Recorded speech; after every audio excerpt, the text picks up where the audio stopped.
Good morning बच्चों। आज हम लोग लेसन 8 लिटरेचर में लेसन 8 यह सबसे कठिन समय नहीं। आप जिसकी पिक्चर देख रहे हैं सामने, उसके नीचे आपकी कविता की पंक्तियाँ लिखी हुई हैं। ये आपकी कविता जया जादवानी की है बच्चों।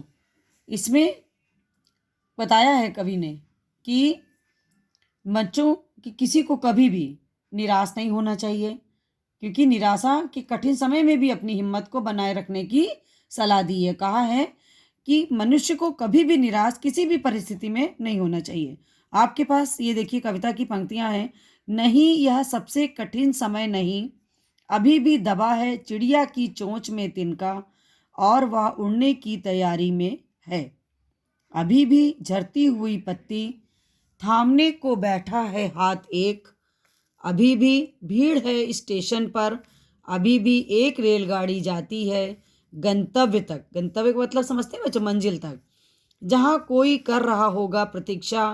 अभी भी कहता है कोई किसी को, जल्दी आ जाओ कि अब सूरज डूबने का वक्त हो गया।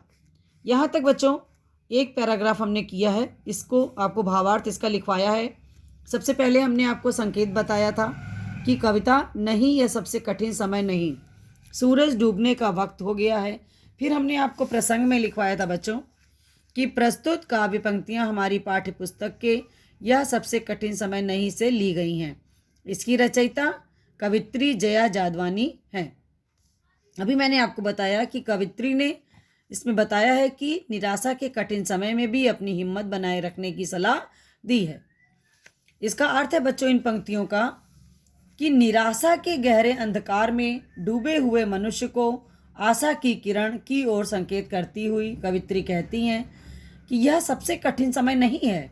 इस संबंध में उन्होंने तर्क प्रस्तुत किया बच्चों कि चिड़िया की चोंच में इस समय भी तिनका दबा हुआ है।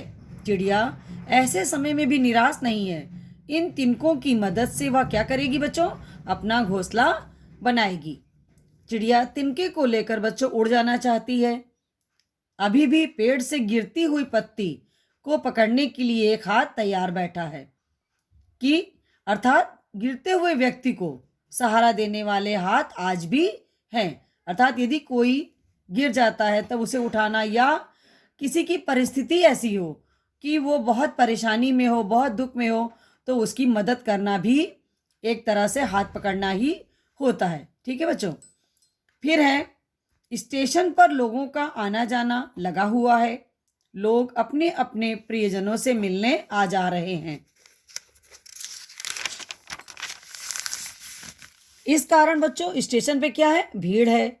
एक रेलगाड़ी अभी भी लोगों को उनके गंतव्य तक पहुंचा रही है।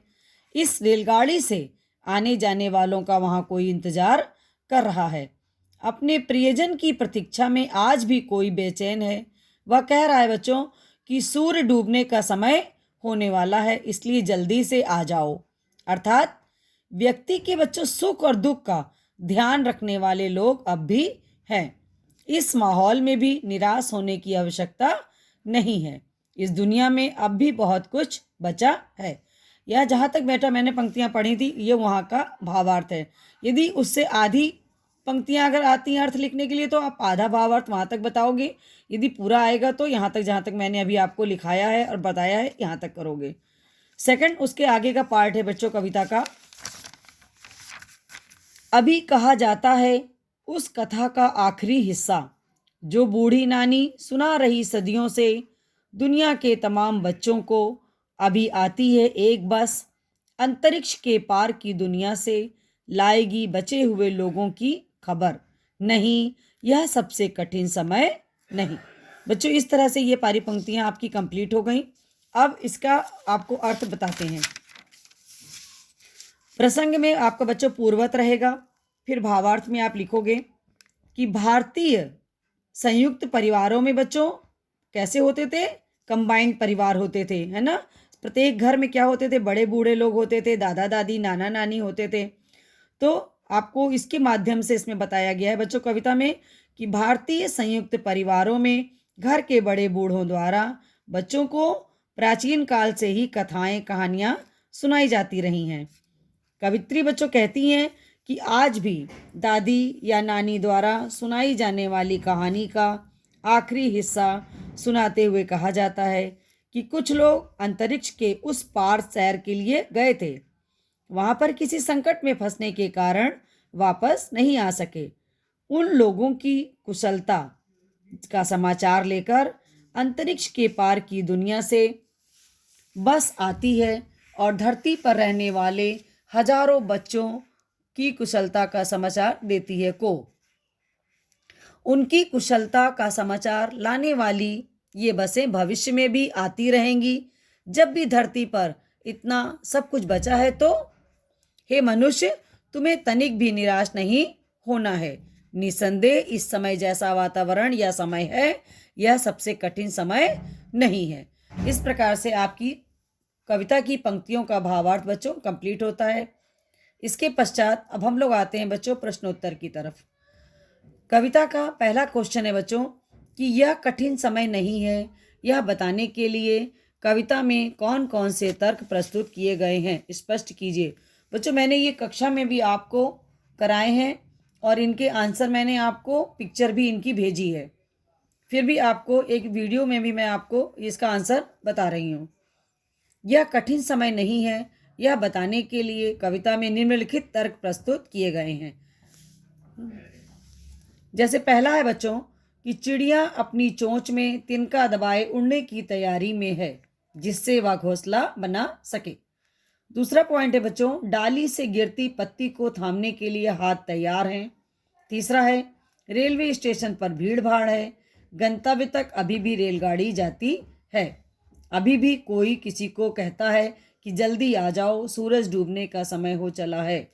अभी भी बच्चों के नानी या दादी उस कहानी का आखिरी हिस्सा सुनाती हैं, जिसमें अंतरिक्ष के पार की दुनिया से बचे लोगों की खबर लाने वाली बस आती है। क्वेश्चन नंबर 2 है बच्चों, चिड़िया चोंच में तिनका दबाकर उड़ने की तैयारी में क्यों है, वह तिनकों का क्या करती होगी, लिखिए। तो बच्चों इसका आंसर है, चिड़िया चोंच में तिनका दबाकर उड़ने की तैयारी में इसलिए है क्योंकि उसे उस तिनके को यथास्थान पर रखकर और भी तिनके ले जाने की जल्दी है। वह इन तिनकों को एकत्र करके उनसे अपने परिवार और आने वाले अंडे बच्चों के लिए घोंसला बनाती होगी। क्लियर बच्चों? क्वेश्चन नंबर 3 है बेटा,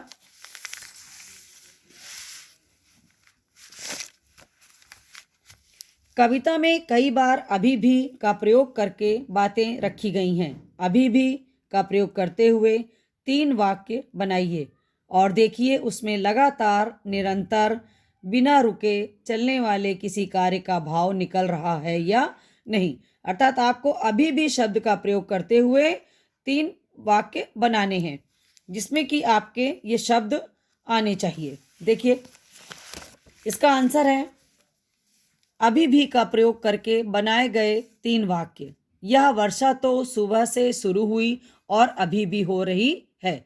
इसका मतलब देखिए इसमें निरंतर वाला आया। यहाँ सड़क का निर्माण कार्य अभी भी जारी है, कार्य हो रहा है लगातार। मैं इस डॉक्टर की दवा 1 महीने से खा रहा हूँ पर अभी भी पूरी तरह ठीक नहीं हो सका हूँ। इन वाक्यों में बच्चों लगातार, निरंतर, बिना रुके चलने वाले कार्यों का भाव निकल रहा है। क्वेश्चन नंबर 4 है बच्चों, लास्ट क्वेश्चन है इस लेसन का। नहीं और अभी भी को एक साथ प्रयोग करके 3 वाक्य लिखिए और देखिए नहीं अभी भी के पीछे कौन कौन से भाव छिपे हो सकते हैं। क्वेश्चन आंसर नंबर 4, नहीं और अभी भी का एक साथ प्रयोग डालेंगे और डैश लगा देंगे, फिर पॉइंट लिखेंगे। पहला पॉइंट है, सरकारी सहायता समय पर नहीं मिलने के कारण वह अभी भी अपना काम शुरू न कर पाया है। यहाँ पर आप नहीं भी कर सकते हैं कि काम शुरू नहीं कर पाया है।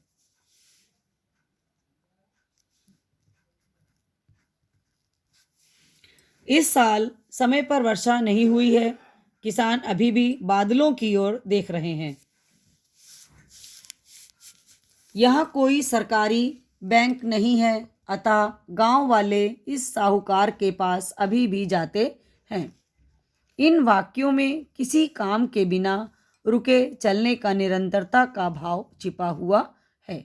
बच्चों, इस प्रकार से हमारे इस लेसन की प्रश्नोत्तर कंप्लीट हो गए, भावार्थ हो गया। आपको मैंने इसमें शब्दार्थ भी कराए थे। उन शब्दार्थ को आपको एक बार मैं आपको बता दे रही हूँ। देखिए, पहला शब्द हमने आपको कराया था झरती हुई अर्थात गिरती हुई। थामना मतलब पकड़ना। गंतव्य जहाँ जाया जाए, जो हमारे पहुँचने का जगह हो, मंजिल हो। प्रतीक्षा इंतजार। वक्त समय। सदियाँ कई सौ सालों का समय। अंतरिक्ष आकाश। बच्चों, ये हो गया आपके शब्दार्थ। इस प्रकार से आपका ये बच्चों लेसन कंप्लीट होता है। नेक्स्ट लेसन आपका रहेगा लेसन 9 कबीर की साखियाँ। उसके बारे में हम आपको बाद में बताएंगे। धन्यवाद बच्चों।